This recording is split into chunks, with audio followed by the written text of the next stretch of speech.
നാണോ ഇല്ലേടാ എന്റെ ഭർത്താവിന്റെ ഓഫീസിലേക്ക് കണ്ണിക്കണ്ട വാലിക്കാരുടെ മോളുടെ കാര്യം പറഞ്ഞ് കേറി നിറങ്ങാൻ?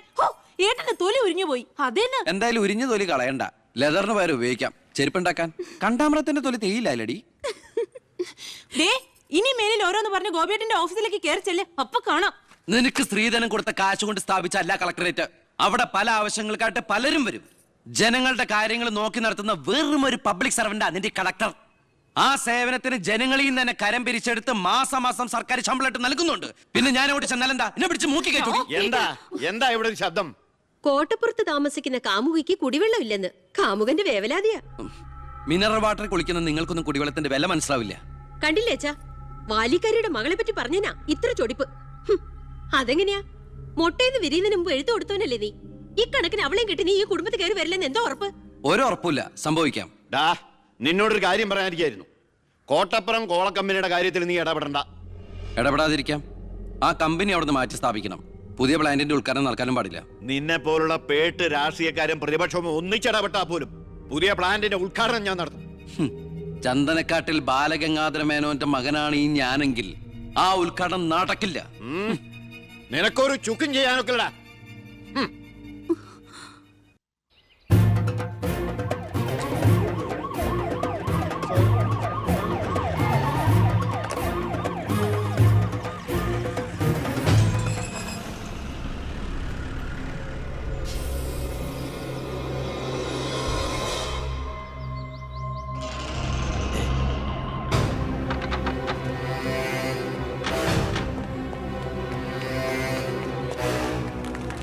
ഉദ്ഘാടനം തടയാനാണ് ഉദ്ദേശമെങ്കിൽ ഇവർക്ക് മുന്നിൽ വെച്ച് ബലം പ്രയോഗിക്കേണ്ടി വരും.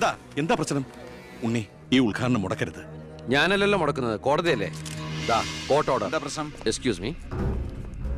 ഇനി ഒരു ഉത്തരവ് ഉണ്ടാവുന്നവരെ കമ്പനിയുടെ ഉദ്ഘാടനവും പ്രവർത്തനവും നിരോധിച്ചുകൊണ്ടുള്ള ഹൈക്കോടതിയുടെ സ്റ്റേ ഓർഡർ. മന്ത്രിക്ക് മേൽ പരുന്തും പറക്കില്ലെന്ന് സാർ കരുതിയെങ്കിൽ തെറ്റി. ലെജിസ്ലേറ്റീവിനേക്കാൾ പവർ ജുഡീഷ്യറിക്കാ. എക്സിക്യൂട്ടീവ് മജിസ്ട്രേറ്റിന്റെ അധികാരമുള്ള ഈ ജില്ലാ കളക്ടർ ഇടയ്ക്ക് ഇതൊക്കെ ഒന്ന് പറഞ്ഞ് മനസ്സിലാക്കി കൊടുക്കണം. പിന്നെ കുറച്ചു പേർക്ക് തൊഴിൽ കൊടുക്കുന്ന ഏത് സംരംഭങ്ങൾക്കും ഞങ്ങൾ എതിരല്ല. പക്ഷെ അതിവിടുത്തെ മണ്ണും ജലവും എന്തിനെ ശ്വസിക്കുന്ന വായു പോലും മലിനപ്പെടുത്തിക്കൊണ്ട് ഒരു ബഹുരാഷ്ട്ര കുത്തയ്ക്കും തീരെഴുതി കൊടുക്കാൻ ഞങ്ങൾ അനുവദിക്കില്ല. കുടിവെള്ളം ജനങ്ങളുടെ അവകാശമാണ്, അത് പെപ്കോ കോളയുടെ ഔദാര്യമല്ല.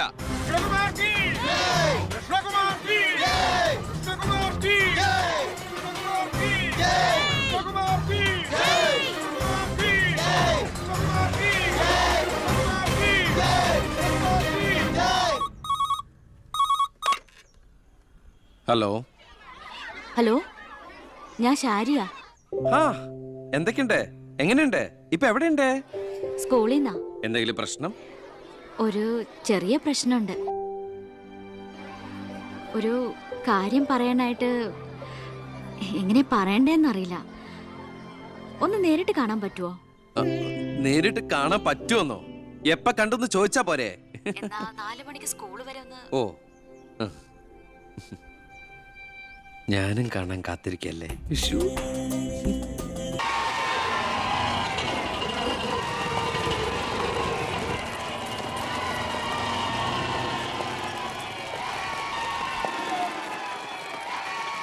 നീ പോക്കോ. ഓ,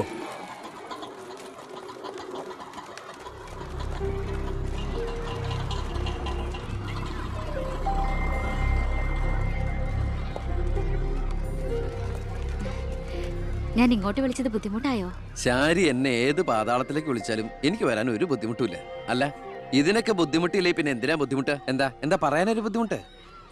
അത് എങ്ങനെ തുടങ്ങണ്ടേന്ന് എനിക്ക് എങ്ങനെ വേണമെങ്കിലും തുടങ്ങിക്കോളൂ. അല്ല, ഒരാള് മറ്റൊരാളെ സ്നേഹിക്കാന്ന് പറയണത് തെറ്റാന്ന് എനിക്ക് തോന്നിയിട്ടില്ല. അതിപ്പോ തെറ്റാന്ന് ആരാ പറഞ്ഞെന്ന്? അപ്പൊ തെറ്റല്ലല്ലോ. ഈ ഇഷ്ടം പ്രേമം എന്നൊക്കെ പറയണത് പവിത്രമാണ്, പരിഭാവനമാണ്. അതിന് പ്രായവും പരിമിതികളൊന്നും ഒരു പ്രശ്നമല്ല. സ്നേഹമാണ് അഖിലസാരമൂഴിയിൽ എന്ന് കുമാരനാശൻ പറഞ്ഞിട്ടില്ലേ? മനസ്സുകൾ തമ്മിലുള്ള ഐക്യം, പൊരുത്തം, പിന്നെ പരസ്പരം മനസ്സിലാക്കാനുള്ള പക്വത, അത് മതി പരിശുദ്ധമായ പ്രണയത്തിന്. എനിക്കും അത്രയൊക്കെ തോന്നിയിട്ടുള്ളൂ. പക്ഷേ പാവപ്പെട്ടവരും പണക്കാരും തമ്മിലുള്ള അന്തരം എന്നൊക്കെ പറഞ്ഞ എന്താ അന്തരം? പോവാൻ പറയണം. ഇങ്ങനെ ഒരു ബന്ധത്തിന് എതിർപ്പുകൾ ഉണ്ടാവും, സ്വാഭാവികം, നമുക്കത് മനസ്സിലാവും. പക്ഷെ ആ എതിർപ്പുകളുടെ കോട്ടമതിലുകൾ തച്ചുടച്ചൊന്നാകണം. എപ്പോഴായാലും ചേരേണ്ടവർ തമ്മിലേ ചേരും. ചേർക്കണം, എന്നാലേ മറ്റുള്ളവരുടെ പ്രാർത്ഥന ഉണ്ടാവും. പിന്നെ നമ്മൾ കല്യാണമൊക്കെ കഴിച്ച് 3-4 കുട്ടികളാവുമ്പോ ഈ എതിർപ്പുകളൊക്കെ കാറ്റിൽ പറത്തിവിട്ട പട്ടം കണക്കെ പറന്ന് അങ്ങോട്ട് പൊക്കോളും. നമ്മുടെ കല്യാണോ? ഉം. ഞാൻ ഉദ്ദേശിച്ചത് അതല്ല. പിന്നെന്താ ഉദ്ദേശിച്ചത്? പ്രസാദ്,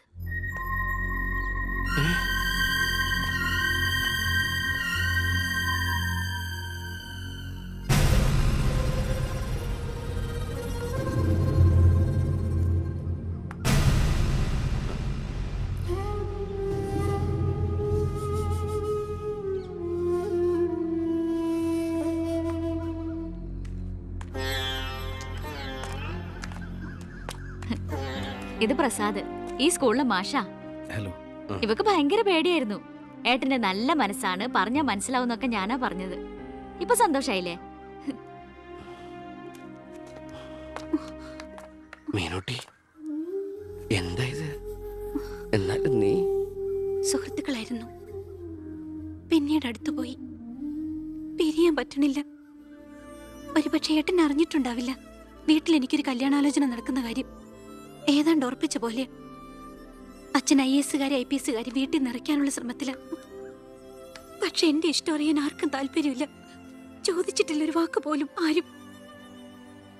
എനിക്കിപ്പോ പറയാൻ ഏട്ടൻ മാത്രമേ ഉള്ളൂ.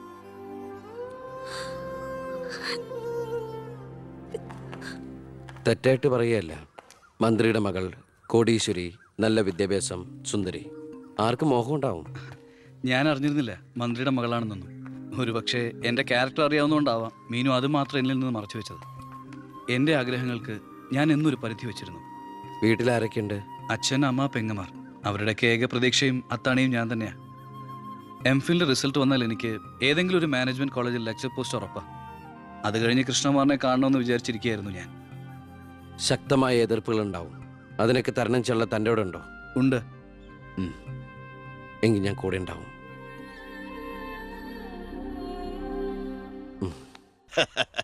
ആ ദേ വരുന്നു എന്റെ ഒരേ ഒരു സൽപുത്രൻ.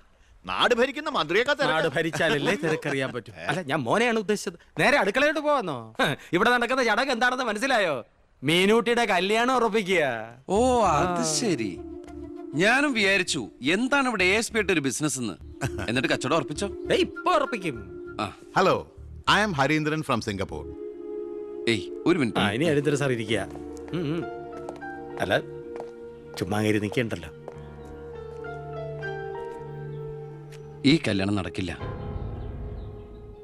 അവൾക്ക് വേറെ ചെറുപ്പക്കാരൻ ഇഷ്ടാ. പയ്യൻ കോട്ടപ്ര സ്കൂളിലെ മാഷ, പേര് പ്രസാദ്. അവൾക്ക് ഈ കല്യാണത്തിന് ഇഷ്ടമല്ലാത്ത നിലയ്ക്ക് ഇതിന്ന് പിന്തിരിയല്ലേ ബുദ്ധി. അതല്ലേ നല്ലത്. പെണ്ണിന്റെ ഫ്ലാഷ് ബാക്ക് എനിക്കൊരു പ്രശ്നമല്ല. അല്ല, ഇതിൽ ഇടപെടാൻ താനാരാ? ഞാൻ അവളുടെ ഓരോ ആങ്ങള. എനിക്ക് പെണ്ണിന്റെ അച്ഛനുമായിട്ടാണ് ഡീല്. ഇവിടുത്തെ മന്ത്രിക്ക് ഒരു IPS ആവശ്യം. എനിക്കൊരു മന്ത്രി, ഒരു ഗീവ് ആൻഡ് ടേക്ക് പോളിസി. ഓ, അത് ശരി. അങ്ങനെ ഒരു ബന്ധമാണ് അച്ഛനും നിങ്ങളും ആഗ്രഹിക്കുന്നെങ്കിൽ നിങ്ങൾക്ക് തമ്മിലാണ് കല്യാണം കഴിച്ചൂടെ? ഒരു ഗിവ് ആൻഡ് ടേക്ക്. അയ്യോ, ഞാനില്ല, എന്നെ ഒഴിവാക്കിയേക്ക്. നിങ്ങൾ തമ്മിലാവുമ്പോ നല്ല ചർച്ചയായിരിക്കും. മേഡ് ഫോർ ഈച്ച് അതറാ. അവൻ ചിരിച്ചോണ്ടാ ഇടപഴകുന്നേ. കുഴപ്പമില്ലെന്ന് തോന്നുന്നു. ചിരിച്ചോണ്ട് പൊളിച്ച തെറി പറയാനും എടുക്കണ മകനെ. വാ മോളെ.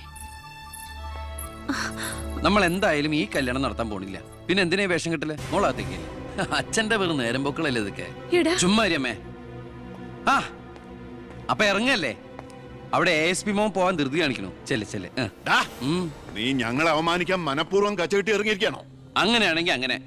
അച്ഛനെന്താ IAS IPS ഒക്കെ കാണുമ്പോ ഇത്ര ആക്രാന്തം? വിദ്യാഭ്യാസ മന്ത്രി ആയതുകൊണ്ടാണോ, വിദ്യാഭ്യാസം കുറവായതുകൊണ്ടാണോ? അല്ല, പറഞ്ഞു കൊടുക്ക സാറേ, ഇംഗ്ലീഷ് അക്ഷരങ്ങൾ എന്താ അത്ര ഭ്രമമെന്ന്. ഇയാള് ദേ, ഒരു IPS കാരനെ പിടിച്ച് ലീവ് എടുപ്പിച്ചിട്ട് ഫൈനാൻസിങ് കമ്പനി തുടങ്ങിയിരിക്കുക. അത് പിന്നെ അഴിമതിയിലൂടെ കിട്ടിയ കള്ളപ്പണം സൂക്ഷിക്കാൻ മറ്റൊരു മാർഗം വേണ്ടേ എന്ന് ചിലര് പറയുമെന്ന്. ഇപ്പതാ കളക്ടറെ കൊണ്ട് ലീവ് എടുപ്പിക്കാൻ പോവാ 5 സ്റ്റാർ ഹോട്ടൽ തുടങ്ങാൻ. ഇതുമൂലം രാജ്യത്തിന് നഷ്ടപ്പെടുന്നത് ഒരു IAS കാരന്റെ IPS കാരന്റെയും സേവനം. അയ്യോ, അതോർത്ത് സാറ് സങ്കടപ്പെടരുത്. ഇവരുടെ സേവനം നഷ്ടമാകുന്നോണ്ട് രാജ്യത്തിന് ഗുണമേ ഉള്ളൂ, ദോഷമില്ല. അത് മോൻ സാർ മനസ്സിലാക്കണം. അച്ഛന് വെട്ടിപ്പിടിക്കാനും ഷോ കാണിക്കാനും എന്തിനാ സ്വന്തം കുട്ടികളുടെ ഇഷ്ടങ്ങൾ കുരുതി കൊടുക്കുന്നത്? അച്ഛനോട് ഞാൻ പറഞ്ഞല്ലേ മീനുട്ടിയുടെ ഇഷ്ടത്തെ കുറിച്ച്. ഇനിയെങ്കിലും അച്ഛൻ അവൾ ആഗ്രഹിച്ച കല്യാണം നടത്തി കൊടുക്ക്. ഇല്ല, ഞാൻ ജീവിച്ചിരിക്കുമ്പോ ഞാൻ തീരുമാനിച്ച കല്യാണം നടക്കൂ. എന്തിനാ അച്ഛൻ ഇത്ര വാശി? ഞാനും അച്ഛന്റെ മോൻ തന്നെയാ. അതേ വാശി തന്നെ ഞാൻ പറയാ. ഞാൻ ജീവിച്ചിരിപ്പുണ്ടെങ്കിൽ അവൾ ആഗ്രഹിച്ച കല്യാണം നടക്കൂ. കാണാം.